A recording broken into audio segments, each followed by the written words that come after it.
ہمارے چینل کو سبسکرائب کریں اور بیل آئیکن دبائیں۔ السلام علیکم ورحمۃ اللہ تعالی وبرکاتہ۔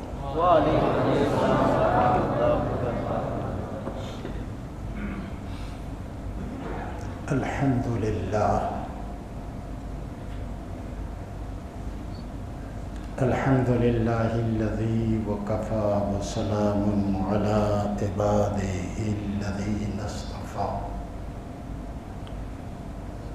لا سیما علی رسولہ المصطفی وحبیبہ المجتبی وعلی آلہ الصدق والصفاء واصحابہ التقی والنقی اما بعد فاعوذ باللہ من الشیطان الرجیم بسم اللہ الرحمن الرحیم فلولا نفر من كل فرقة منهم طائفة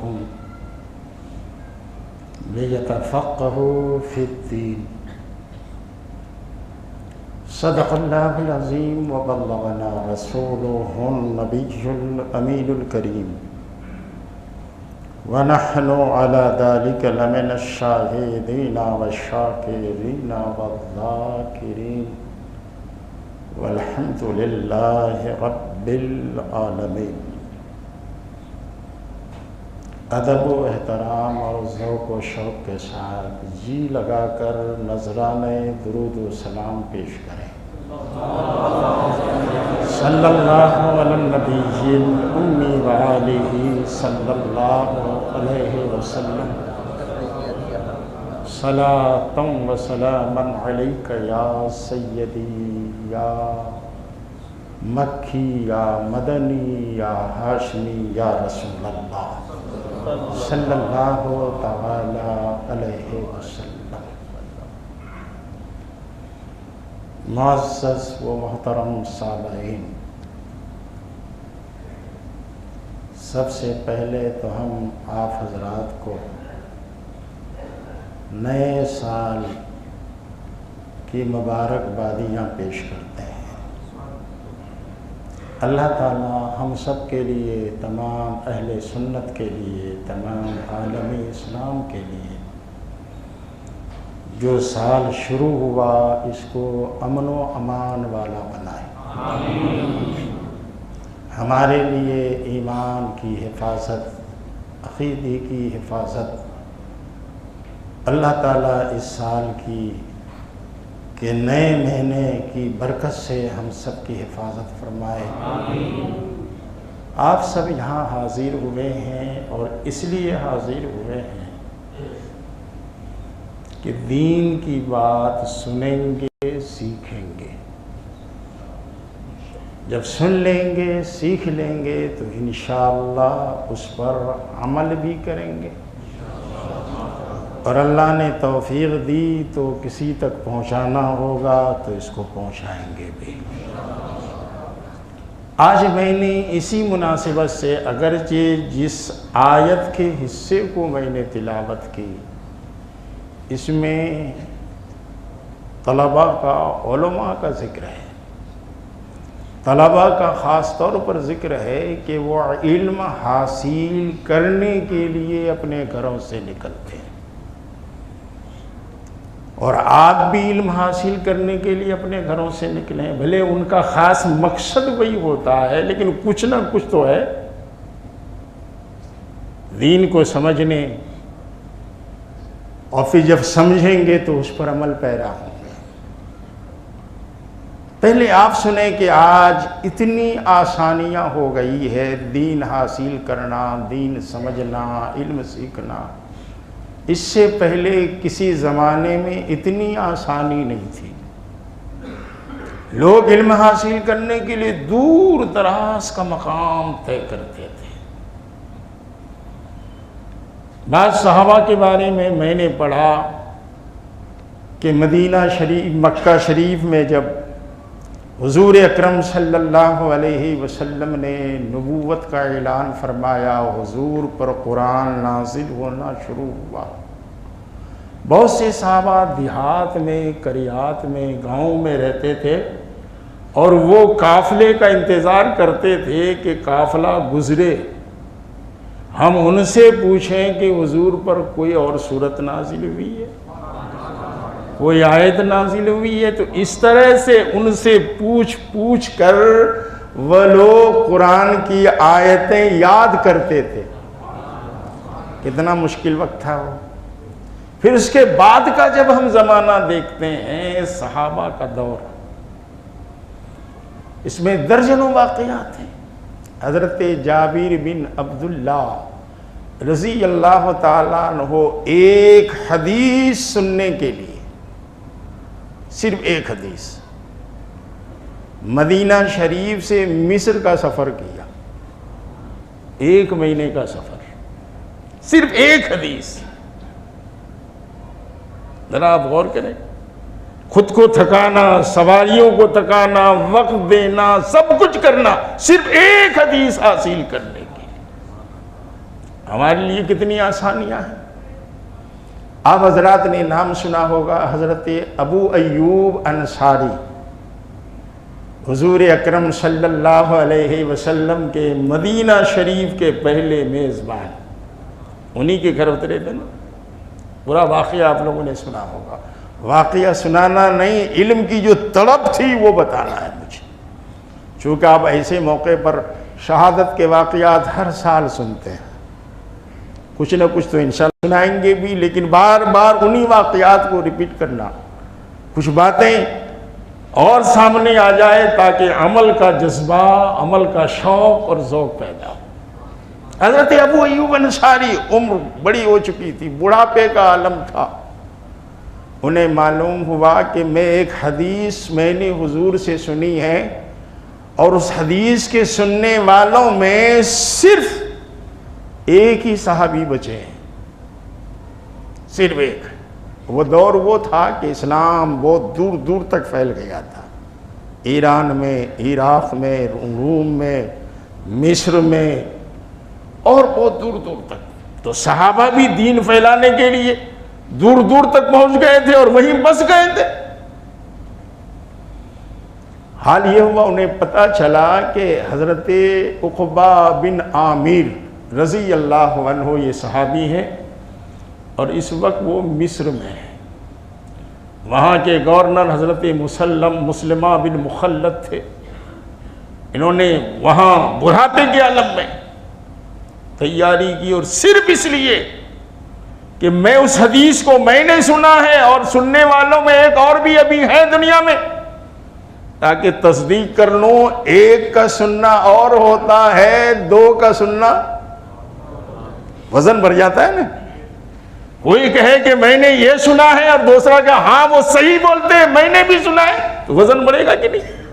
اس حدیث کی حیثیت کچھ فرمان رسول اپنی جگہ ہے، لیکن اس حدیث کا مقام کچھ اور ہوتا ہے۔ کسی ایک نے سنی اور اسی کو 2 نے سنی، 3 نے سنی، 4 نے سنی، ایک جماعت نے سنی۔ یہ تو اہل علم کے لیے موضوع ہے، بہرحال اشارہ میں نے کیا۔ اس کو حاصل کرنے، اس کو سننے کے لیے سفر کیا، لمبا سفر بڑھاپے میں۔ آخر وہاں کے جو اس وقت کے حاکم گورنر تھے، ان کے ہاں پہنچے۔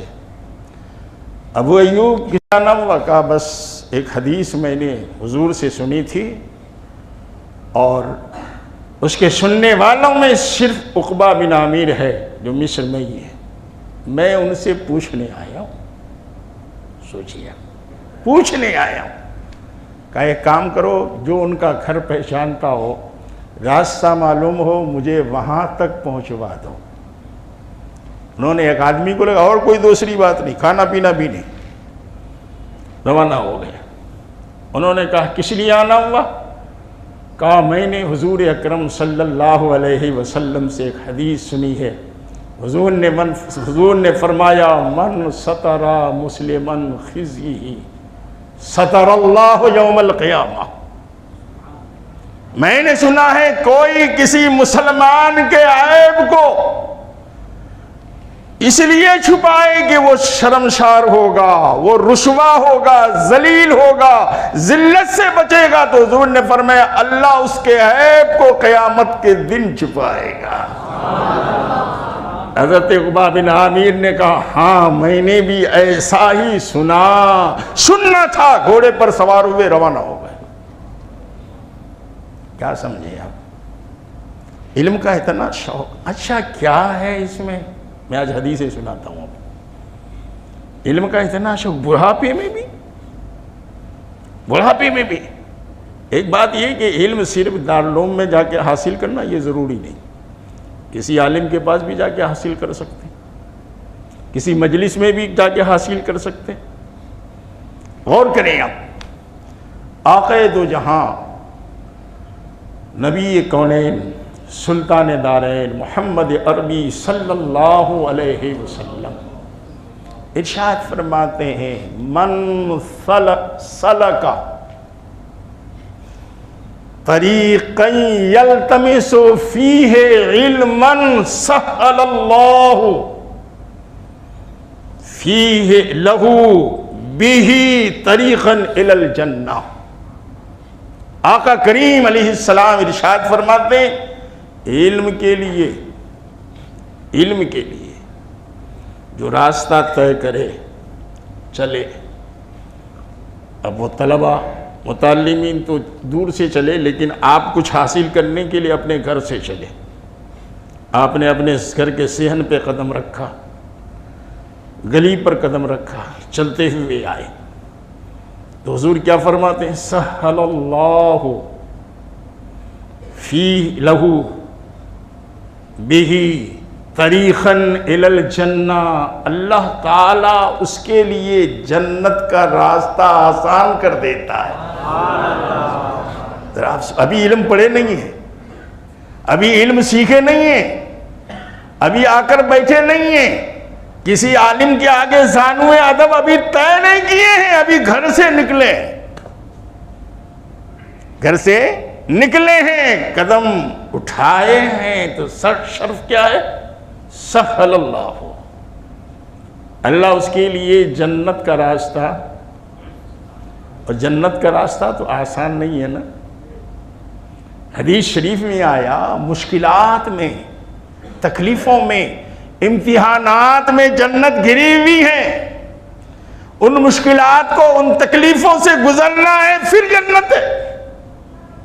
پھر یہ تو آپ نے بارہا سنا ہے کہ جنت میں جانے کے لیے پل صراط سے بھی گزرنا ہے۔ پل صراط کوئی آسان راستہ تو نہیں ہے، بال سے باریک ہے، تلوار کی دھار سے تیز ہے، اور ہزاروں سال کا راستہ ہے، ہزاروں سال کا۔ میرے آقا علیہ الصلاۃ والتسلیم ایک حدیث میں ارشاد فرماتے ہیں، فرمایا جنت میں جنتی اپنے گھر کو ایسا پہچانے گا، اتنا اپنے دنیا کے گھر کو اتنا نہیں پہچانتا، اس سے کہیں زیادہ پہچانے گا، کسی سے پوچھنے کی ضرورت نہیں ہوگی۔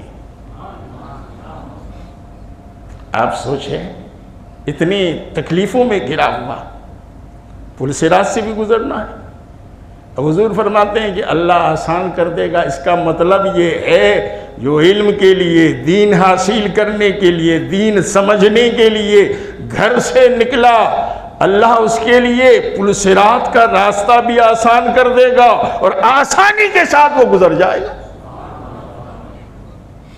دیکھا آپ نے، کیونکہ یہ خالی طالب علم کے لیے نہیں ہے، ہر شخص جو دین طلب کرتا ہے، دین سمجھنا چاہتا ہے، عمر کی قید نہیں ہے، عمر کی قید نہیں ہے کہ صرف 12، 14، 15 سال کا بچہ۔ ایک بہت بڑے محدث گزرے ہیں جن کا نام ہے بقی الدین مخلد، یہ اندلس کے رہنے والے تھے، اندلس وہاں کے رہنے والے تھے، 21 سال کی عمر تھی، 2001 ہجری میں پیدا ہوئے، 2076 ہجری میں ان کا انتقال ہو گیا، 75 سال کی عمر پائی۔ ان کو معلوم ہوا کہ بغداد میں ایک محدث ہے، ایک فقیہ ہے، ایک مجتہد ہے، عالم دین ہے، جن کا نام امام احمد بن حنبل ہے، وہ ان سے علم پڑھے۔ حدیث ان سے پڑھیں۔ بہرحال اس اللہ کے بندے نے 21 سال کی عمر میں، جوان، اور جوانی میں آپ جانتے ہیں کیا کیا تقاضے ہوتے ہیں، کیسے کیسے وسوسے آتے ہیں انسان کو، وہ کسی سے پوشیدہ نہیں، روانہ ہو گئے دریا کا سفر اسٹیمر کے ذریعے۔ اس میں ایک زمانہ گزر گیا سفر کرتے، کہیں دریا میں موجیں آتی، طغیانی بڑھ جاتی، طوفان آتا تو کشتی کو، اسٹیمر کو لنگر انداز کر دیا جاتا، اس میں ہفتوں گزر جاتے، پھر طوفان تھمتا، پھر چلے۔ بہت دنوں کے بعد وہ دریا کا سفر ختم ہوا تو پھر خشکی میں آئے، وہ بھی ایک لمبا سفر، چلتے رہے چلتے رہے چلتے رہے۔ کہتے ہیں کہ بغداد شریف کے قریب آیا تو ایک درخت کے نیچے میں تھک گیا تھا، سویا تو نیند آ گئی، اور آنکھ کھلی کچھ دیر بعد، کچھ گھنٹوں کے بعد تو ایک شخص ملا۔ ہم نے کہا بغداد شریف یہی ہے؟ کہا ہاں یہی ہے۔ کہا امام احمد بن حنبل کو جانتے ہو؟ کہا جانتا تو ہوں، لیکن آپ یہ بتائیں کہ کیا پوچھنا چاہتے ہیں؟ کہا میں ان سے پڑھنے کے لیے آیا ہوں۔ کہا افسوس آپ پڑھ نہیں سکتے۔ کہا کیا بات ہے؟ کہا بغداد کے حاکم نے ان پر پرتیبند لگا دیا ہے، وہ کسی وجہ سے ناراض ہو گئے ہیں، ان کی درسگاہ لگتی نہیں ہے، ابھی وہ پڑھاتے نہیں ہیں، بلکہ ان کو ان کے گھر میں حاکم وقت نے نظر بند کر دیا ہے، اور یہ بھی اجازت نہیں ہے کہ کسی کے پاس وہ جائیں یا کوئی اور ان کے پاس جائے۔ کہا یہ کام تو نہیں ہو سکتا۔ کہا چلو آگے بڑھیں۔ آگے بڑھ کر پوچھا تو دوسرے نے بھی وہی بتایا۔ ایک سرائے میں جا کر کے مسافر خانے میں قیام کیا، صبح اٹھے تو ایک صاحب سے پوچھا کہ ان کے علاوہ بھی کوئی اور ہے جو علم حدیث کا درس دیتے ہیں؟ حضرت یحییٰ بن معین اہل علم جانتے ہیں، بہت بڑے محدث ہیں، لاکھوں حدیثیں یاد تھیں، بھلا ان کا درس لگتا ہے۔ کہ ان سے جا کر پہلے یہی سوال کیا کہ آپ جانتے ہیں حضرت امام بن احمد حنبل کو، ان کا مقام کیا؟ وہ تو امام المسلمین ہے۔ جواب دیا تو اور شوق بڑھ گیا۔ کہا کرنا کیا چاہیے؟ خیال آیا کہ جب یہاں آیا ہوں تو علم حاصل کر کے ہی جانا ہے، مت جائیں کیسے؟ انہوں نے سوچا کہ ایک درویش کا روپ دھار لوں، فقیر کا۔ غور کریں، آپ سوچیں گے تو حیرت ہوگی۔ ایک مانگنے والے کا، بھکاری کا روپ دھار لیں، اور ہاتھ میں ایک کاشا لے لیں جس میں بھکاری پھیلا کے مانگتے ہیں اللہ کے نام پر دو۔ کہا ایک اپنا انداز ایسا اختیار کر لیں کہ لوگ سمجھے بھکاری ہے، پاؤں میں ایک کپڑا باندھ لیا، سر پر ایک کپڑا ڈال لیا اور روانہ ہوئے بغداد کی گلیوں میں، اور خیال کیا کہ ظہر کے بعد عام طور پر لوگ قیلولہ کرتے ہیں، کچھ دیر آرام کرتے ہیں، ماحول تھوڑا سنسان ہوتا ہے، اسی وقت جا کر کے امام احمد بن حنبل کے دروازے پر آواز لگائیں گے۔ بغداد کی گلیوں میں گھومتے پھرتے امام احمد بن حنبل کے دروازے پر گئے، اور اس وقت جو مانگنے والے ہوتے تھے وہ یہ نہیں کہتے تھے اللہ کے نام پر دو، عربی میں کہتے اجرکم علی اللہ، تمہارا ثواب اللہ کے پاس ہے۔ کہا وہاں پہنچا، لوگ گھور گھور کے دیکھتے تھے، جو لوگ اس وقت چلتے پھرتے تھے، کہا جوان آدمی ہے، بھیک مانگنے نکلا ہے۔ دروازے پر پرسوز آواز میں، دردناک آواز میں نے ندا لگائی گا اجرکم علی اللہ، اجرکم علی اللہ۔ امام صاحب نکلے گھر سے، ایک سکہ لے کر نکلے۔ میں نے کہا حضور یہ سکہ نہیں چاہیے، میں آپ سے حدیث سیکھنے آیا ہوں، روزانہ اسی وقت آؤں گا، اور 2-3 حدیث مجھے سنا دیا کریں آپ۔ ذرا سوچو، میں یہ آپ کے اندر وہی درد منتقل کرنا چاہتا ہوں، 2-3 حدیث سنا دیں، اگر کوئی آپ کو لگے کہ کوئی دیکھ رہا ہے تو سکہ ڈال کے آپ گھر میں چلے جائیں، لیکن لگے کہ نہیں کوئی نہیں ہے تو 2-3-4 حدیثیں سنا دیں۔ میں روزانہ اس ٹائم پر آیا ہوں، بہت دور سے آیا۔ امام احمد بن حنبل نے اسے قبول کیا۔ کہتے 1 سال تک ایسا ہی رہا، میں روز گشت کرتا، فقیر کی بھیش میں بھیک مانگتا رہتا، آپ کے دروازے پر آتا، 2 دفعہ صدائیں لگاتا، حضرت گھر سے باہر نکلتے، 2-3 حدیثیں سنا دیتے، میں واپس چلا جاتا۔ 1 سال کے بعد وہ حاکم جس نے آپ پر پرتیبند لگایا تھا وہ مر گیا، دوسرا جو اس کی جگہ آیا وہ حضرت کا چاہنے والا تھا، تو حضرت کا چاہنے والا تھا، حضرت سے محبت کرنے والا تھا۔ مجھے اچھی طرح سے پڑھنے کا شوق ہوا، اور حال یہ تھا کہ درس گاہ جب لگتی یا پڑھانا شروع کرتے ہزاروں لوگوں کی بھیڑ ہو جاتی، ہزاروں لوگوں کی۔ کبھی کبھی ایسا ہوتا کہ میں پیچھے ہو جاتا، حضرت کی نگاہ پڑتی تو مجھے آگے بلاتے، کہا صحیح علم حاصل کرنے تو یہی آیا ہے، میں آگے پہنچتا، اور اس طرح سے میں نے اپنی علمی پیاس بجھائی۔ سنا آپ نے ابھی وہ حدیث میں نے پڑھی، من سلک طریقا یلتمس بہ علما سہل اللہ لہ بہ طریقا الی الجنہ، جو علم کے لیے چلتا ہے اللہ اس کے لیے جنت کا راستہ آسان کر دیتا ہے، گویا اس کے لیے پل صراط سے گزرنا آسان ہوگا۔ خود حضور نے فرمایا، خود حضور نے۔ ذرا آپ غور کریں، یہی نہیں، اللہ اکبر، حضور اکرم صلی اللہ علیہ وسلم ارشاد فرماتے ہیں، آقا نے ارشاد فرمایا، کیا ارشاد فرمایا؟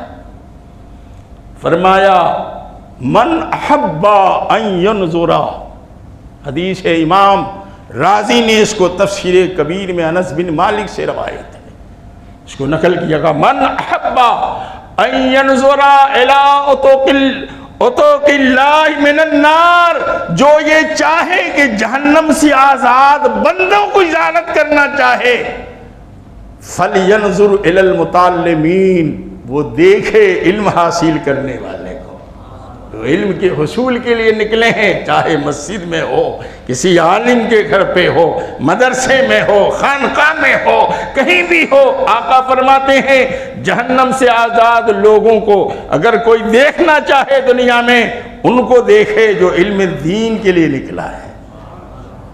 علم کتنا بڑا، ابھی گئے نہیں ہیں، ابھی تو نکلے ہیں، یہ حال ہے، ابھی نکلے ہیں، یہ حال ہے۔ اور یہی نہیں، اور آگے سنیے، حضور اکرم صلی اللہ تعالی علیہ وسلم ارشاد فرماتے ہیں، اللہ اکبر، فرمایا والذی نفسی بیدی، قسم ہے اس ذات کی جس کے قبضے قدرت میں میری جان ہے، جس کے قبضے قدرت میں میری جان ہے۔ حضور اگر قسم نہ بھی کھاتے تو کیا ان کے غلام ان کی بات کو نہیں مانتے؟ یقیناً مانتے، جو اپنی گردنیں ہر وقت دینے کے لیے تیار ہوں، نہیں مانتے؟ انسان تو انسان، جانور جن پر قربان ہونے کے لیے ایک دوسرے کو دھکے مارتے ہو۔ ابھی قربانی کا موقع گزرا، حضور اکرم صلی اللہ علیہ وسلم حجۃ الوداع، زندگی میں آپ نے ایک ہی حج فرمایا، وہ حجۃ الوداع جس کو کہتے ہیں، اس میں تمام 1.25 لاکھ صحابہ تقریباً تھے اس حج میں۔ اس حج میں کتنے تھے؟ 1.25 لاکھ صحابہ۔ اس وقت حضور اکرم صلی اللہ علیہ وسلم نے 100 اونٹوں کی قربانی فرمائی، 100 اونٹوں کی قربانی کا عمل کتنا اللہ کو پسند ہے۔ حضور کا حال آپ نے 12 سنا ہے کہ 2 مہینے تک جو چولہے سے آگ نہیں نکلتی، دھواں نہیں نکلتا، کھجوروں پر گزارا ہوتا، لیکن قربانی کتنی فرما رہے ہیں؟ 100 اونٹوں کی۔ خود 63 اونٹ حضور نے اپنے ہاتھ سے ذبح کیے۔ اونٹ ذبح کرنا معمولی بات نہیں ہے، 63 ماں کی اونٹوں کو حضرت علی نے نہر کیا، ذبح کیا۔ لیکن راوی بیان کرتے ہیں، غالباً حضرت ابو ہریرہ راوی ہیں، وہ کہتے ہیں حضور اونٹ کی قربانی فرماتے تھے تو 5 6 اونٹ خود آ جاتے ہیں، دھکے مار کے آتے ہیں اور حضور کے سامنے آ کر گر جاتے، گویا اونٹ اپنے انداز سے یہ بتانا چاہتے تھے، یا رسول اللہ پہلے ہمیں قربان کیجئے، یا رسول اللہ پہلے ہمیں قربان کیجئے۔ ذرا آپ سوچیں، تو حضور اگر قسم نہیں کھاتے تو بھی ان کے غلام ان کی بات مانتے کہ نہیں؟ جانوروں کی محبت کا عالم یہ، اپنی جان سب کو پیاری ہوتی ہے۔ قربانی کے دنوں میں آپ دیکھتے جانور بھاگ جاتے ہیں، اچھلتے ہیں، کودتے ہیں، لیکن وہاں قربان ہونے کے لیے سامنے سو جاتے ہیں، سامنے آ کر کھڑے ہو جاتے. حضور اگر قسم نہ بھی کھاتے تو غلام نہیں مانتے، یقیناً مانتے. جن کے وضو کا پانی زمین پر گرنے نہ دیں، ان غلاموں کا انداز کیا ہوگا. کیا حضور قسم کھا کر فرما رہے والذی نفسی بیدیہ، قسم ہے اس ذات کی جس کے قبضے قدرت میں میری جان ہے، اس کے قبضے قدرت میں میری جان ہے. ما من متعلم یختلف الی باب عالم کتب اللہ لہ بکل قدم عبادت سنت.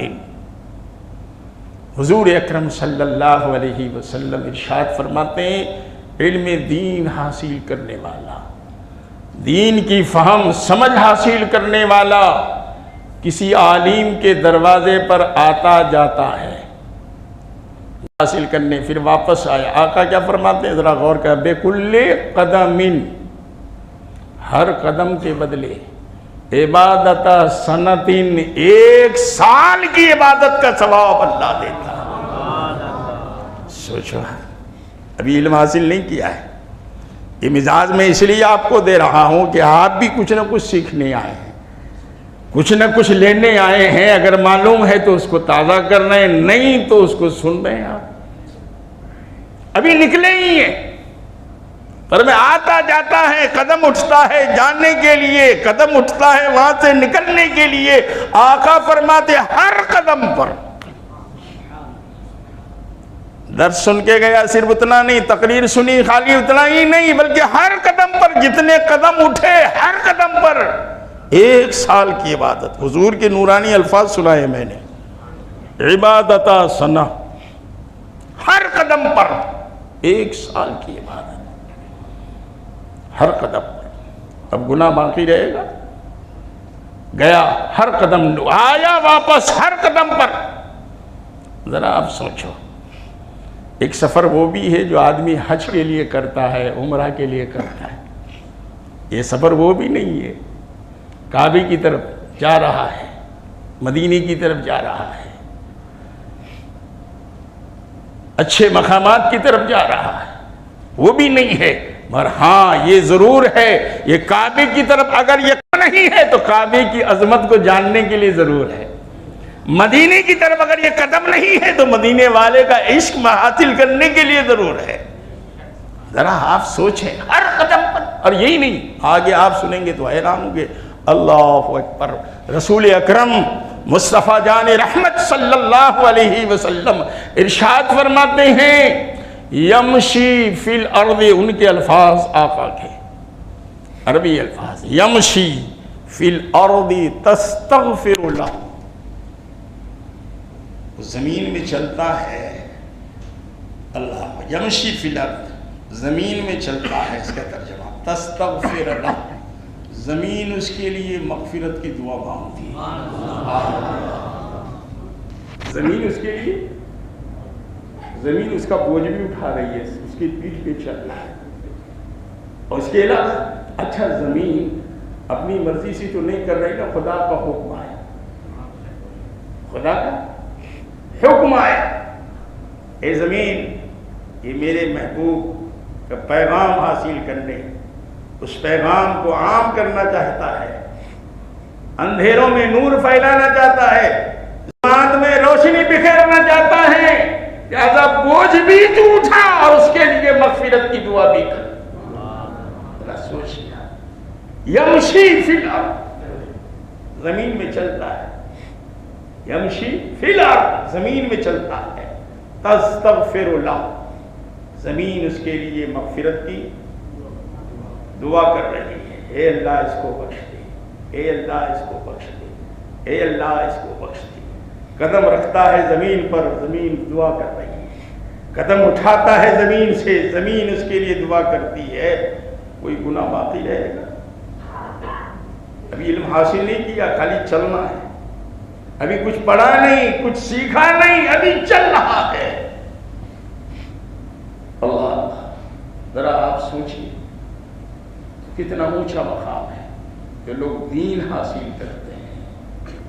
دین حاصل کرتے ہیں ان کا مقام زمین مغفرت مانگ رہی ہے. اس کے آگے اللہ اکبر آقا کریم ارشاد فرماتے ہیں وَيُصْبِحُ وَيَمْشِي مَغْفِرٌ وَيُصْبِحُ وَيَمْشِي. وہاں تو یمشی بڑی سین سے تھا, یہاں یمشی مسا کے معنی شام, اسی سے یمشی. صبح کرتا ہے تو بخشا ہوا ہے اور شام کرتا ہے تو بخشا ہوا ہے. تو کیوں بخشا ہوا ہے؟ زمین دعا مانگ رہی ہے, مغفرت چاہ رہی ہے, تو گناہ ہے ہی نہیں, تو صبح بھی وہ مغفور ہے اور شام بھی بخشا ہوا ہے, شام میں بھی بخشا. اور آگے فرمایا اسی حدیث میں شہدت الملائکہ لہم بأن لہم اتقاء اللہ من النار. ملائکہ گواہی دیتے ہیں, کہتے ہیں اے لوگو, اے کائنات کی مخلوق, دیکھ جو جہنم سے اللہ نے جنہیں آزاد کیا ہے ان کو دیکھ, ان کو دیکھ. ذرا سوچیں کتنی حدیثیں آپ نے سنی. ایک تو یہ جب اس راستے پر چلتا ہے, جس راستے میں اسے علم ملتا ہے, دین ملتا ہے, دین کی سمجھ ملتی ہے, اللہ صرف اس چلنے کی برکت سے جنت کا راستہ آسان کر دیتا ہے. ایک حدیث سنی. دوسری حدیث یہ ہے کہ آقا فرماتے ہیں اگر جہنم سے آزاد لوگوں کو دیکھنا ہو, جہنم سے آزاد بندے بندیوں کو دیکھنا ہو, تو علم حاصل کرنے والے کا چہرہ دیکھو. یہ جہنم سے آزاد ہے. دوسری بشارت. تیسری بشارت یہ کہ حضور قسم کھا کر فرما رہے ہیں کہ جب ایک علم حاصل کرنے والا عالم کے دروازے پر, عالم کے پاس آتا جاتا ہے, ہر قدم پر, اٹھانے پر, رکھنے پر 1 سال کی عبادت کا ثواب. بلکہ آگے تو اس حدیث میں یہاں تک فرمایا بنا لہو بے کل قدم مدینۃ فی الجنہ. ہر قدم پر جو اس کا قدم گرتا ہے, ہر قدم پر اللہ تعالی جنت میں اس کے لیے شہر بناتا ہے, اور قدم پر جنت میں شہر. تیسری یہ, اور چوتھی بشارت, پانچویں بشارت یہ کہ زمین پر جب قدم رکھتا ہے تو زمین مغفرت کی دعا کرتی ہے, زمین مغفرت کی دعا کرتی ہے. اور چھٹی بشارت یہ کہ صبح ہوتی ہے وہ بخشا ہوا ہوتا ہے. یشبہ ویمسی مغفورا لہو, صبح بخشا ہوا ہے اور شام بخشا ہوا ہے.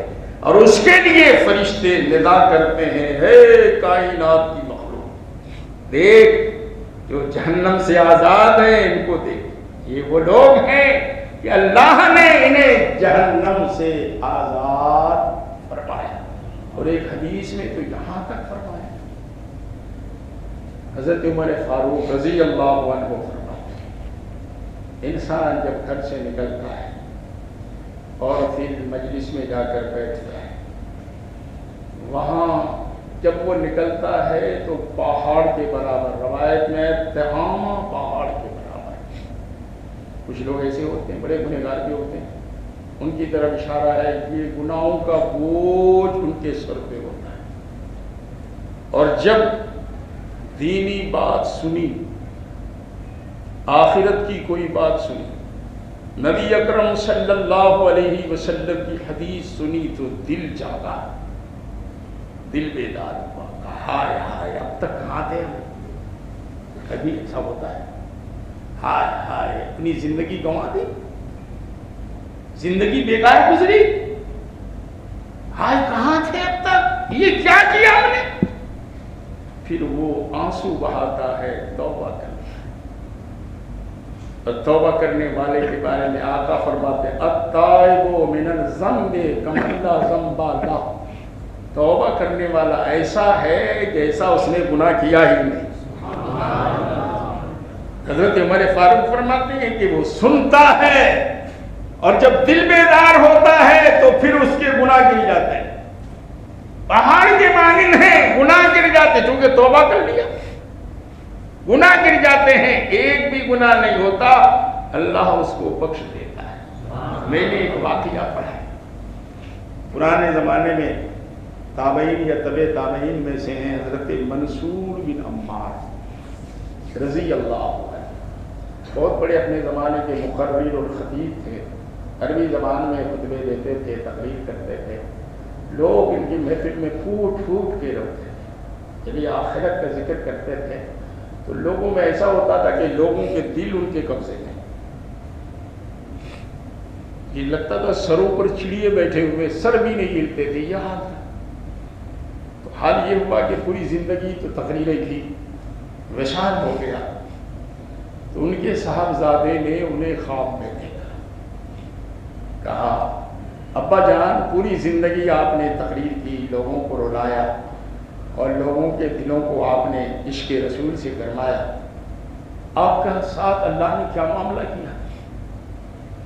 تو آپ نے فرمایا بیٹا معاملہ تو بڑا مشکل تھا، کٹھن کھڑی تھی، لیکن میرے رب نے مجھ پر کرم فرمایا، مجھے بخش دیا، اور مجھ سے فرمایا میرے رب نے کہ منصور جانتا ہے تجھ کو میں نے کیوں بخشا، تجھ کو میں نے کیوں بخشا؟ تو میرا خیال تو یہ تھا کہ اللہ فرمائے گا تو نے تقریریں کی، یہ دین کا کام کیا، وہ دین کا کام کیا، پوری زندگی دین کی خدمت کی، لیکن نہیں، میرے رب نے فرمایا تو ایک دفعہ تقریر کر رہا تھا، اس محفل میں بہت سے لوگ تھے جو نیکوکار تھے، روتے تھے، آنسو بہاتے تھے، مگر ایک میرا بندہ ایسا بھی تھا کہ زندگی میں کبھی نہیں رویا تھا، زندگی میں کبھی نہیں رویا تھا، اس دن تیری بات سن کر، تیرا پیغام سن کر، تیری دینی دعوت سن کر وہ بندہ رویا،